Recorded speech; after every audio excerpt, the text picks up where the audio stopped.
A shiny, newly married couple, madly in love, and the future looks bright indeed. You've moved to a small, idyllic little town, and you found your idyllic little house, complete with the white picket fence. You find out that you will be expecting your first child in a couple of months, and so you busy yourselves readying the guest room to turn it into a nursery. You pick out the theme, you paint the room, you maybe share a couple of laughs over how hard it is to put a crib together. You learn how to use a car seat and how to sterilize bottles. You know, the typical parenting thing. Your child arrives and you are ecstatic. You see 10 tiny little fingers and 10 tiny little toes, and he is absolutely perfect and healthy. And your life is a fairy tale, and you could see it stretching out before you and living happily ever after. That is not what happens to the couple in this story. It is Frightmares after all, and we rarely do have happy endings, and this one is a good one indeed, y'all. Um, Without further ado, let's go ahead and dive in. And this week, we are going to Atchison, Kansas, to the Sallie house. Cheers. Okay, so remember, I told you they were a newly married couple. That part is absolutely true. And they were expecting their firstborn child. That part is absolutely true. They had a little boy, and his name was Taylor. You know, Tony, I believe he was a construction worker. He's kind of a small guy, but he's pretty strong and wiry. And Deborah, she was staying at home at the time, I believe. And, you know, she was trying to be a good mom. That's what she wanted to do with her life. And they brought Taylor home. And Deborah's sister came, as one does, to help with the baby. And, you know, they lived there for a little while, you know, long enough to get the nursery together and everything, for at least 8 months, you know. And the paranormal things happened, the typical things. You had the lights flickering on and off. You had the taps turning on by themselves. Doors would open and close. They had a really big problem with the lights just coming on and staying on. They were big animal lovers, and they had a pet dog, and he would just kind of, before the baby was born, he would just kind of stay outside of what would become the nursery room door, and he would just whine and cry until Deborah went to calm him down or bring him in to their room. And so that kind of thing just happened. You know, you would catch movement out of the corner of your eye, but when it's just little things like that, you don't... I mean, a haunting is not the first thing that pops into your head, right? You find explanations for those types of things. The next thing that happened was a little bit bigger. It was the first experience in the home when they were like, okay, wait a minute, something isn't right. As I said, Deborah's sister was in to help with the baby, and they just gone and put him in the crib for the night. And they had planned on going downstairs and having a movie night. When they opened the door, or when Deborah opened the door, she noticed that his stuffed animals were facing outward, but they were in a perfect circle in the middle of the room. Kind of like a weird backwards game of Ring Around the Rosie. She kind of thought it was really weird, and it startled her for a second. And, you know, Tony, his brother, lived close by. And she kind of chalked it up to that he had come through the window. You know, he was a big prankster, and he thought it would be funny to play that joke, right? It wasn't funny. Deborah put the animals back, and, well, she actually called Tony and her sister up there to ask them if they knew anything about it, and they didn't. They thought it was kind of weird, too. So they were all there when they put the stuffed animals back, and they turned the light off. They put the baby in the crib, and they walked down the hall. You know, obviously they weren't too concerned if they left the baby in the room.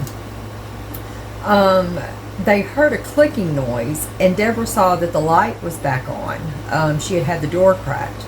She turned and she saw the bedroom light back on, and the three of them ventured back into the room, and the toys were again in a perfect circle in the middle of the room, facing outwards. So that really scared them.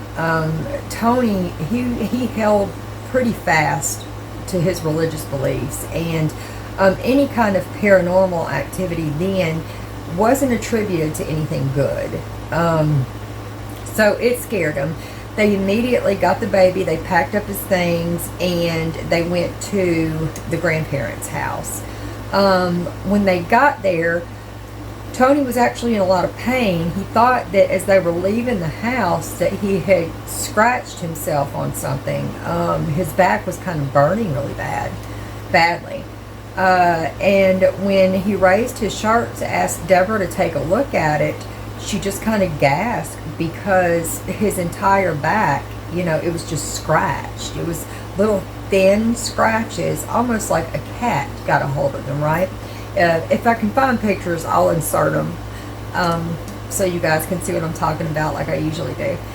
But anyway, it was these tiny scratches and they bled, and Tony said that they hurt an unbelievable amount, and he said it wasn't the same kind of pain that you would normally feel when you were scratched. It was like an ice cold burning sensation, that it would just kind of sting at first, and then it would turn into the icy, numb, burning kind of paranormal pain, I guess. And this happened a lot after that. Tony, he was constantly being attacked. He was constantly being scratched. He was constantly being burned. Fires were actually starting throughout the house with no known cause. That seems to happen a lot, doesn't it, in these stories? With no known cause or anything. And, Deborah, she was just kind of terrified because you just moved into this house. You're not a rich couple. You have a brand new baby. You're in ultimate mommy mode, and how are you going to protect this child against something that's burning your husband? If it's doing that to your husband, what can it do to your baby, So Deborah decided to contact a psychic, and she did. When the psychic came to the house, she began to argue or speak to a child that wouldn't give her its name. Finally, after being coaxed, the psychic told Deborah that there was a spirit of a 7-year-old girl that resided in the home with them, and her name was Sallie. She was the one that had been scratching Tony because she was trying to protect the baby. Sallie felt close to Deborah, so said the psychic, and she kind of looked to Deborah as being a mother figure. And the psychic also told Deborah that you had to treat her just like she was a child. Just because she had passed on didn't mean that she was any different than a normal 7-year-old girl on the earthly plane. So Deborah took those words to heart. She told Tony, and Tony was he wasn't buying it, He didn't think that the 7-year-old girl would be doing these kinds of things to him. And at this point in time, it wasn't just the scratching and the biting and the burning. Tony had been having horrible nightmares, things that he couldn't even tell Deborah. And along with the nightmares came thoughts of violence and horrible things. We'll kind of get to that in a minute. And he knew that those were not his thoughts because Tony, like I said, he was a wonderful man. He was a great husband. He was a great father so far, and he was an excellent friend and brother, according to everybody. So he didn't think that it was a 7-year-old. Anyway, Deborah wanted Sallie to feel at home there. And so she bought some toys for Sallie to play with. Just Sallie's toys. She would take the toy, she would wrap it, and she would put it in the baby's crib. And then she would tell her, she would say, Sallie, I bought this. This is for you. And she would walk out of the room, right? When she went back into the room, the package was still in the bed, and she was kind of disappointed. She picked it up, and the box was empty. The doll that she had bought for Sallie was no longer in the box. I don't believe she actually found it that day, I don't think, but later on it was in with the baby stuffed animal. So, and Sallie did that repeatedly with the toys. She would take the toys from the box, but the box would still be closed and beautifully wrapped. They got kind of scared because the situation with Tony kept escalating. It kept getting worse, and it kept getting worse. And Tony was trying to tell Deborah, he wasn't sleeping, he wasn't eating much, his mental health was suffering, and like I said, he was having these dark thoughts. What Deborah didn't know was that these dark thoughts were about hurting her. And Tony loved his wife more than he loved anything else other than the baby on the planet, right? Like, that was his soulmate. He would never dream of doing anything to hurt her. He was her protector. It was his job to keep her safe. Deborah, I believe, wrote into a show that aired on the Sci-Fi Channel called Sightings. This show showcased a bunch of paranormal activity, not necessarily just hauntings, but, a lot of different things like cryptids and, just unexplained things. And what Sightings would do is they would come to the home or wherever this place was, and they would try to get evidence. So they would try to document the haunting. And they would also try to bring in experts to help the family get rid of or learn how to live with the haunting. They did that, and they were absolutely amazed because the things that were happening to Tony, the scratches and the burns and the things like that, happened on camera. They happened while the people in Sightings were watching. You could see the scratches appear on his body, and then you could see the blood begin to run. And they did tests where they would sit Tony in a chair by himself and with nothing around him. He didn't have a shirt on. And they trained the camera on him, and they watched. And sure enough, without being touched, without anything touching him, these scratches would form and they would appear. And every time they did this, it put Tony in pain. He wasn't a fan. He didn't like it. Tony kind of didn't like the fact that they were there anyway, because Atchison is such a small town. He didn't want the neighbors, to start saying, oh, those are the crazy people that live down the street, It was also during that time that Tony had come home one morning, and remember, Deborah still thinks that this is a 7-year-old girl that is just lost and she needs a mommy, and that's Deborah, right? So she's been consumed with talking to Sallie. She had actually gotten to where she would communicate with Sallie with a crayon and a piece of paper, and she would write questions down, and Sallie, the 7-year-old girl, would answer these questions, written in crayon or what have you on this paper when Deborah would leave the room. So Deborah was pretty close to this little spirit. Tony was coming home from work, and or he had just gotten in from work, I'm sorry, and he went straight to the refrigerator to get him some juice. He opened the refrigerator door and he poured him a glass, and when he shut it again, on the other side, he saw her. Tony saw Sallie. He said that she was there plain as day, and at first he thought that it was a little girl that had gotten into the home, but then he realized that he could kind of see through her. There was a transparency to her.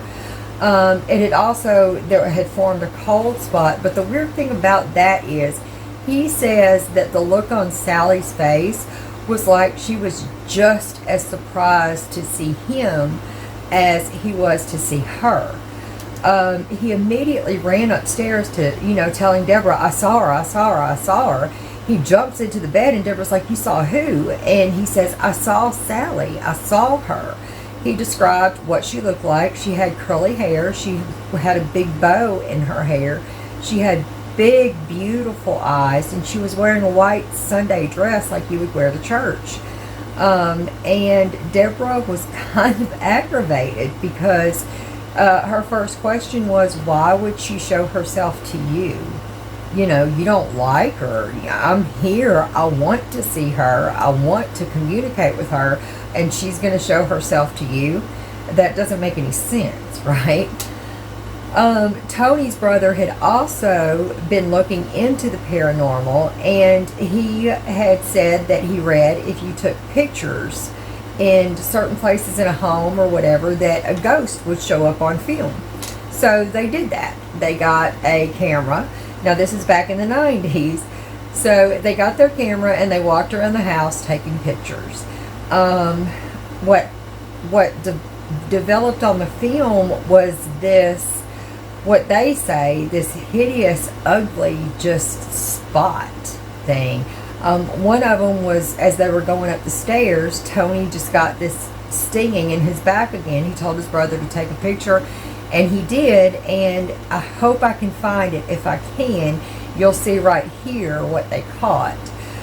It is kind of ominous, isn't it?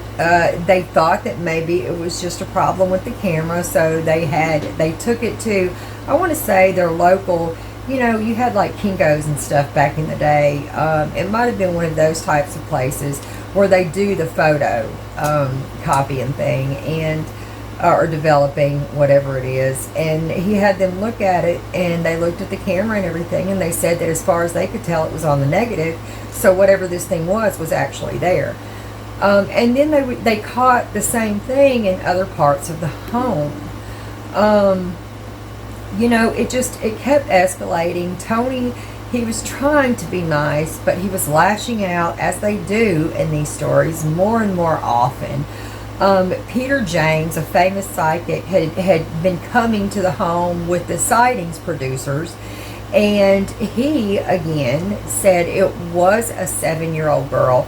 It was the spirit of a 7-year-old girl that had died on the operating table during an appendectomy when the house had been owned by a doctor. This was the spirit that haunted the house, and that she was indeed there to protect the baby, but she was so protective of the baby that she would lash out and hurt others if she thought the baby was in danger. So maybe the first psychic, there was something to that.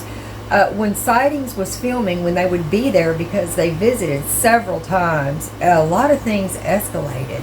Tony was getting hit. He was getting punched. He was getting knocked down to the floor. The scratches were getting deeper, and it was just, and it seemed to ramp up. It seemed to want to give the producers of the show a show, to give them some content to air. And it had actually gotten so bad that Sightings had made the decision not to come back because they didn't want to put the couple through that anymore. There was one time they were filming an interview with Deborah, and she had a rose in the background in a little vase. When they had gotten done, they went back, or when they were done filming, the rose had been burned, like it had caught fire. Now this was a live rose in a vase of water, and the edges were charred and crispy, and they went back and they watched the film, and you could see it wasn't a fire, but it's kind of like when you put paper in the fire and the edges kind of turn orange, you know what I mean? The petals were like that. So, it was just kind of crazy things. The last few incidents, because I don't want this to be a long one this week, you guys. The last few incidents in the home, it had gotten awful. Tony was at his worst. He was just an absolute wreck. Deb had gone shopping and Tony was there by himself. Now remember, I told you that the couple, they owned a dog and they were big time animal lovers. Tony was making himself a bowl of cereal. He worked night shift, if you remember. I may not have mentioned it, but I am now. So he was making himself a bowl of cereal. A cat had jumped up onto the counter. Now, they didn't own a cat, but the neighbor's cat would come visit from time to time. The cat jumped up on the counter. Tony, oh, trigger warning, guys. Tony, the animal lover, the great guy, the wonderful husband, world's greatest father, wouldn't hurt a fly, grabbed the cat by the back of the neck and he killed it. He got a knife from the drawer and he repeatedly put the knife to the cat. And he says at the time, and of course he was very, resentful, or not resentful, but he regrets that so much, now. But at the time, he just remembers the only thought to his head was that Deborah liked cats. And he did to the cat what he wanted to do to his wife. And he says that he left the cat lying there on the counter for about 6 hours and didn't give it a second thought. He was horrified 6 hours later when he walked back into the kitchen and he saw what he had done, and it registered what he had done and the enormity of the situation to him, and he quickly buried this cat and cleaned everything up. But that was terrible. Then they had gone to bed. It was either that night or the night after. Tony thought that he was having a dream where Sallie came, and she was this beautiful little 7-year-old girl, the same one that he had seen in the kitchen, and she was trying to get him out of bed. She had grabbed him by his wrist and she was trying to pull him awake. And when Tony looked down at her hand to try to get it off, to try to take the little girl's hand from his wrist, it transformed into this long fingered hand with these long black talon nails. And he said that she just turned into this awful hag that looked like it was part animal, part human woman, and it just radiated this evil. And it laughed, and that's when Tony knew they were not dealing with a 7-year-old child. They were dealing with this demonic entity that was presenting itself one way to Deb in order to gain acceptance and, a foothold in the home. And it, because Tony wasn't falling for its tricks, it was tormenting him. It was causing, horrible things to happen to him, and it was feeding off of his fear and his anger, and it was putting these thoughts in his head about hurting his wife, about hurting Deb. When Tony woke up, he realized that there was no way they could stay in the home. They couldn't take it anymore. He told Deborah the thoughts that he had been having about harming her. He told Deborah about the incident, that he thought was a dream that took place when Sallie transformed from this beautiful little girl to this god-awful, demonic half-woman, and Deborah saw where Sallie had grabbed Tony's wrist. There were burns there, and she said it looked like a little girl's fingerprints that, if they were trying to pull him out of bed. They wanted to stay in the home if they could. They really didn't have the resources to move. so they, they kind of researched it. They called sightings, and sightings had told them, sorry guys, my back itches. Sightings had told them about smudging a property, and so they thought, we'll try that. Before we run and we leave our home, we're going to fight for it. We'll try to smudge it. So they got the tools that they needed, the sage for the smoke and everything, and they walked through the entire house, making sure that the sweet smelling smoke got into all of the nooks and crannies, all of the drawers, all of the closets and everything. And they had told them to leave a window open for negativity to go out. And as they were doing this, they got to the second floor, and Tony was hit by something so hard that it knocked him out of his laced up steel-toed boots and threw him up against the wall. He fell into a heap. His boots were still flat to the floor, and he was laying 15 feet back, dazed, confused, and wondering what happened. It was after that they said, okay, well, it doesn't matter. I believe they moved in with his parents for a time, and then when they were able, they actually went out on their own and got another house. Now, as far as the activity following them, I don't think that it followed them like it did when they moved into the home, but anytime that they would talk about the phenomenon, because Deborah actually wrote a book, and it's very interesting. It's right here, and it'll be linked in the description box.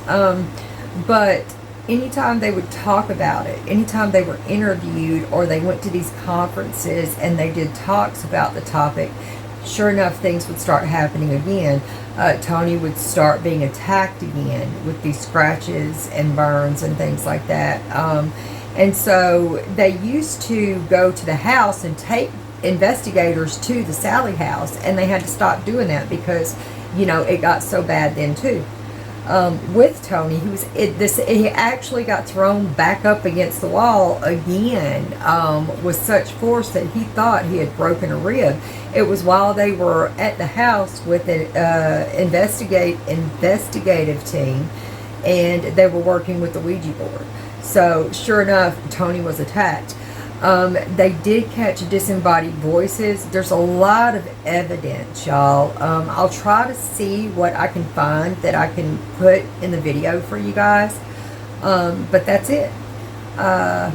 It's a pretty freaky haunting, and what that taught me was not that everything with the paranormal is the way that it looks anyway. I mean, it's the paranormal, but that there are entities, whatever they may be, demons or these trans-dimensional beings that feed off of our emotions and our fear and our vibrations or our essence or whatever it is that they're here for, and that they can lie to you to that degree, and that they can instill those warm, cuddly feelings into you to try to get over on you.